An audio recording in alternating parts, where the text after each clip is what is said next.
네, 제36차 국무회의를 시작하겠습니다.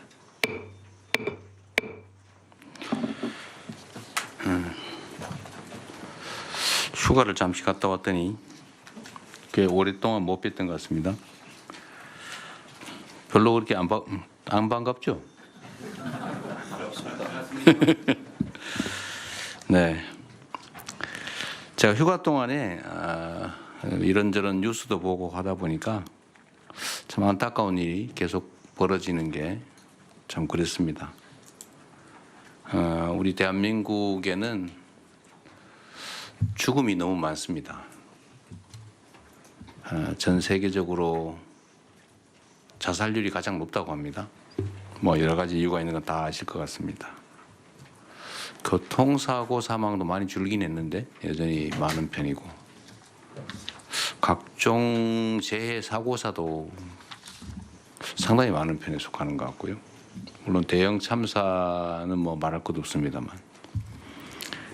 그리고 일터에서 죽어가는 소위 산업재해 사망, 산재 사망도 여전히 많은 편입니다.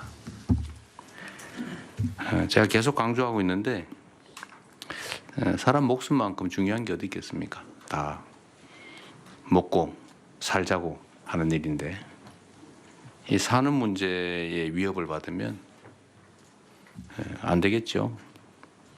근데 특히 살기 위해서 같은 일터가 죽음의 장이 되어서는 절대로 안 됩니다. 근데 그게 불가피하면 모르겠는데, 뭐 불가피하면, 피할 수 없다면 어쩔 수가 없겠죠. 그러나 피할 수 있는데 피하지 않았다든지, 특히 돈을 벌기 위해서, 비용을 줄이기 위해서, 지출해야 될 비용을 아끼기 위해서 누군가의 목숨을 빼앗는다고 하는 것은, 그건 저는 전에도 말씀드렸습니다만 이게 일종의 미필적 고의의 살인 또는 사회적 타살이다, 이런 생각이 듭니다. 전에 우리 토론할 때 산업안전보건법이 정하는 안전규정을 지키지 않았을 때 처벌 규정이 있냐 없냐 확인했는데, 그 후에 보니까 처벌 규정이 준비가 되어 있더군요. 5년 이하 징역 이렇게. 그래서 안전조치 없이 작업을 하는 거를 당연시하고, 뭐 사고 나면 그때 비로소 안전조치를 했나, 규정을 지켰는가, 이런 걸 확인하는 경향이 있던데, 이거 사전적으로 예방해야 되지 않을까 싶어요. 근데 안전조치를 왜 안 하느냐? 뭐 근본적으로 따져보면 돈 때문이죠. 결국 목숨보다 돈을 더 귀하게 여기는 이 잘못된 풍토가 근본적 원인인 것 같습니다. 결국 해결책은 그런 것 같아요. 뒤집어서 노동을 하는 데서 비용을 아끼기 위해서 안전조치를 안 하는 것은 바보짓이다 라는 생각이 들게 하면 되는 거죠. 그게 더 손해가 되게 하면 되는 겁니다. 그래서 제가 특공대라고 했는데, 일상적으로 산업 현장들을 점검을 해가지고 필요한 안전조치를 안 하고 작업을 하면 그 자체를 엄정하게 제재해야 되지 않을까 싶어요. 그리고 가장 많은 쪽이 사실은 건설 현장 같은데, 건설 현장은 누차 하도급, 재하도급, 이게 또 원인이잖아요.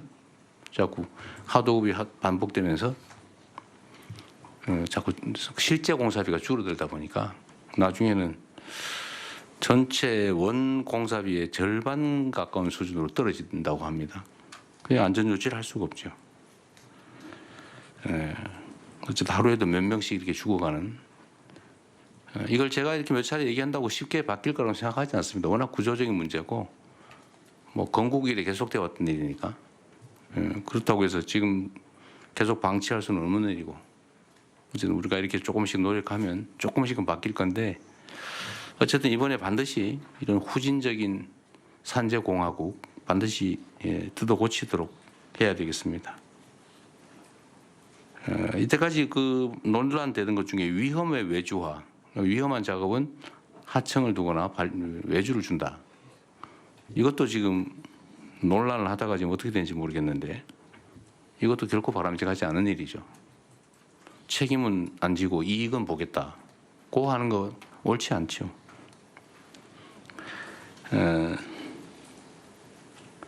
어쨌든 제도가 있는 범위 내에서 할 수 있는 최대치의 조치를 해 주시도록 하고 오늘 이제 회의 주제 중에 이게 있죠. 다시 한번 실제로 어떤 게 가능한지 체크해 보겠습니다. 필요하면 관련 법을 개정해서라도 저는 이런 후진적인 산재공화국을 반드시 벗어나도록 해야 되겠습니다. 또 비슷한 측면의 문제이긴 한데요. 요새 외국인 또는 사회적 약자들에 대한 이런 인권 침해나 폭력, 차별이 문제가 되는 경우가 많아 보입니다. 최근에 우리 사회 일각에서 특히 외국인들에 대한 혐오, 차별, 폭력 이런 것들이 잇따르고 있습니다. 얼마 전에 보니까 대림동 또 중국 외교 공간 앞에서 표현의 자유라고 하기가 어려운 표현의 자유를 넘어서는 욕설과 폭력이 난무하는 혐오 시위 이런 게 벌어지기도 했습니다. 이런 모습들을 다른 나라에서 봤을 때 과연 대한민국이 어떻게 보일지 한번 생각해 봤으면 싶습니다. 다양성과 포용성을 중시하는 민주주의 모범 국가라는 우리 대한민국의 위상에 결코 걸맞지 않은 모습들입니다. 전 세계가 K-문화에 열광하면서 우리를 주시하는 상황에서 대한민국의 국익 그리고 국격에도 부정적인 영향을 미칠 게 분명합니다. 관계 당국은 이주노동자 또는 외국인 또는 사회적 약자들에 대한 부당한 차별 또 인권 침해 이런 것들이 재발하지 않도록 필요한 조치를 철저히 취해 주시고 혹시 필요하다면 제도적 보완책도 마련해 주시기를 당부드립니다. 최근에 대북 확성기를 저희가 철거를 하고 있습니다. 근데 이게 뭐 전체인지 아닌지 모르지만 북측에서도 일부 확성기를 철거하고 있다고 합니다. 대한민국의 조치에 맞춰서 북측도 이 불필요하고 비용 드는 확성기를 상호 철거했으면 좋겠습니다. 6월 달에 비방 방송을 우리가 먼저 중단하니까 그쪽도 중단을 했습니다. 이렇게 상호적인 조치를 통해서 남북 간의 대화와 소통이 조금씩 열려가기를 바라고 저는 대한민국 이 한반도의 그 남북 관계가 서로에게 피해를 끼치는 관계가 아니라 서로에게 도움되는 관계로 전환됐으면 좋겠다는 그런 말씀을 드립니다.